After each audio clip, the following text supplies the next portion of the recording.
Ragazzi miei, amici carissimi, sono un poco così, ma volevo fare il video sull'intervento di Ancelotti con Rizzoli perché mi è sembrato molto molto interessante l'atteggiamento più che il contenuto, perché il contenuto lo sapevamo già, l'abbiamo condiviso, l'abbiamo detto, a parte qualcuno, qualche simpatico Bergonzi che continuava a dire che non era rigore.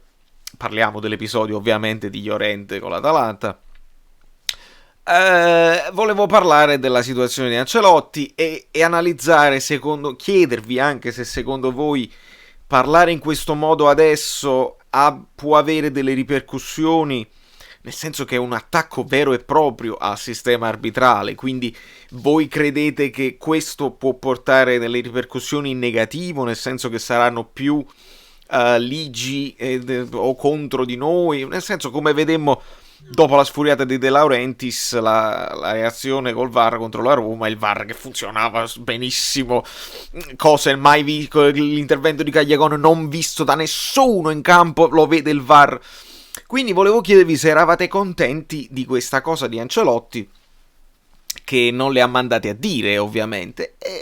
Mi piace lo spirito, devo dire, mi è piaciuto lo spirito battagliero, nel senso di uno che si è sentito attaccato e l'ha detto tranquillamente, che si è sentito, mi sa, dico una cosa, come dire, noi siamo in una situazione di merda, se non ci date i punti che almeno sono evidenti che meritiamo, perché al di là del segno o non segni il rigore, c'erano 3 rigori con l'Atalanta, il Napoli con l'Atalanta meritava i 3 punti, questo è l'indubbio. Poi quello col Torino, la situazione col Cagliari, lì magari uno può anche dire con obiettività, dice il Napoli non meritava, non siamo la squadra che come l'Inter e come la Juve giocano male e vanno avanti comunque con un rigore, il Napoli deve giocare bene per vincere, altrimenti.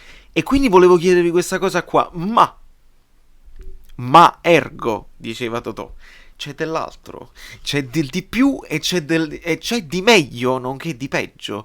Perché sentite un attimo che cosa è successo. Ieri c'era una manifestazione, una fiera, chiamata 442 tra l'altro. Io qua sfrutto l'amico di All Goals C Napoli TV, c'hanno 6.000 canali di YouTube, questo ragazzo che tutte le trasmissioni, io senza di lui non saprei come fare. Quindi ma sicuramente voi le seguite. Intervenuto sul palco di 442 Edo De Laurentiis, il vicepresidente del Napoli, ha lasciato alcune dichiarazioni che possono essere abbastanza interessanti. Innanzitutto rivolgendosi ai calciatori qui presenti, cioè Monterevino e Calaiò, ha voluto dire come quei calciatori all'epoca avessero gli attributi, le palle, che erano calciatori che affrontavano trasferte più importanti e che mettevano sempre gli attributi in campo. Poi ha detto che chi fa parte del mondo del calcio, chi deve insegnare il calcio, deve essere gente che proviene dal mondo dello sport, non può essere chiunque, non tutti possono insegnare calcio, non tutti possono parlare di calcio. E poi per finire, ovviamente non ha toccato la questione che riguardava i problemi del Napoli, ma ha specificato che comunque i calciatori sono dipendenti e devono fare quello che gli viene chiesto. Sono dipendenti e guadagnano tanto, ma sono sempre dipendenti ed è importante il rispetto dei ruoli e i ruoli devono sempre essere rispettati. Quindi hanno questi tre titoli, potremmo dire, che direi sono abbastanza significativi. Cioè, noi stiamo facendo di tutto. Un'altra volta mi rivuole la frase in inglese, so much for less chance. Cioè, noi stiamo facendo l'impossibile per cercare.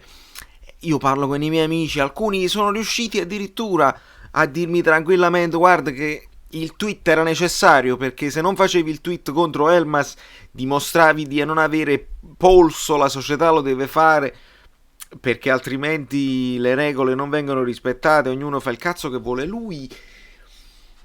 In una situazione del genere, dove tu ti stai approcciando alla partita col Milan dopo che le nazionali eccetera eccetera, tu Edo De Laurenti nata volta intervieni un'altra volta pubblicamente a dire che i giocatori non hanno le palle.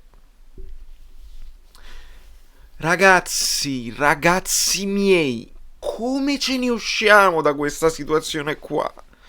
Io devo solo sperare che Ancelotti stia come un pazzo e il famoso leader calmo sai, quel pacione tranquillo che gestisce i campioni, improvvisamente sia diventato una belva e tutta quella grinta che ha dimostrato contro Rizzoli la trasferisca ai giocatori in campo, e spero nella famosissima, che poi è vero sempre il contrario di tutto, reazione a dimostrare. Ok? Tu, De Laurentiis, ci trattate una chiave, io ti dimostro che le marchette in Cina invece sono più bravo io. Mertens l'ha fatto, perché Mertens ha raggiunto Maradona e ha superato Maradona dopo le dichiarazioni delle famose marchette in Cina. Quindi Mertens l'ha avuta questa reazione qua. Io adesso l'unica speranza è che i giocatori abbiano di nuovo, perché col Genoa non l'hanno avuta, col Genoa non c'è stata questa reazione a dire guarda qua. Col Genoa c'è stata quella rassegnazione, non ci riuscivo. Ah, ma perduto, non fa niente. Ci deve essere la reazione improvvisa, rabbiosa, partendo dall'allenatore che spero dia della forza mentale, e fare un miracolo a Milano. E poi con Liverpool tutti stanno dicendo non conta. No, conta la prestazione, anzi potresti dimostrarmi, guarda, le partite importanti il Napoli non le cicca, non le stecca, è importante.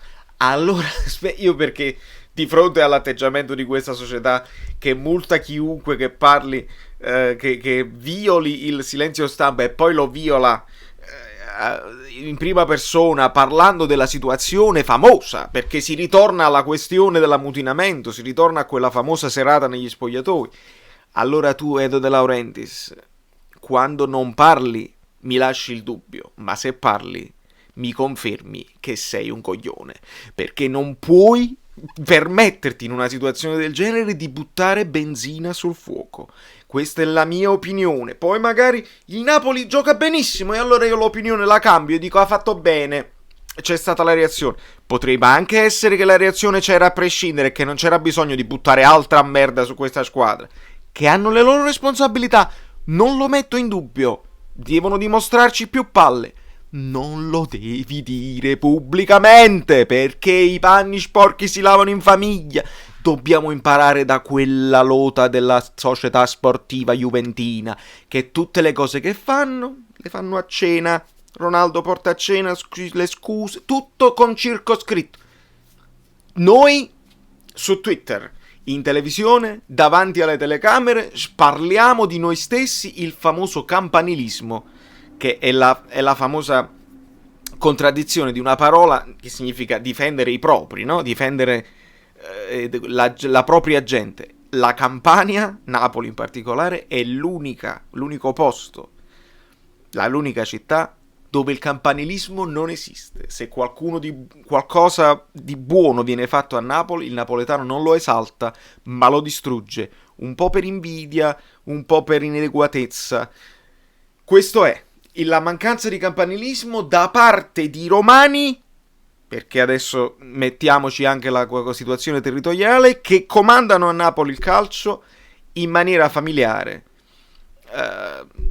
Io dissi Carnacottari, Salumieri, insomma, venditori di camerette, per citare Enzo Russo e gli sponsor che tanto piacciono al nostro presidente. Da New York, Valerio Fluido è tutto, sono sempre più sconvolto, non credevo di dover fare un altro video media settimana, voglio parlare di pallone, voglio vedere sto 4-3-3 che tutti dicono che stanno preparando. Come fai a sapere che stanno preparando il 4-3-3? Sono curioso, voglio vedere Lozano che pare sia rimasto a casa ad allenarsi, e voglio proprio capire quanti gol facciamo fare a Piontek, perché è un classico. È un classico. A voi la parola.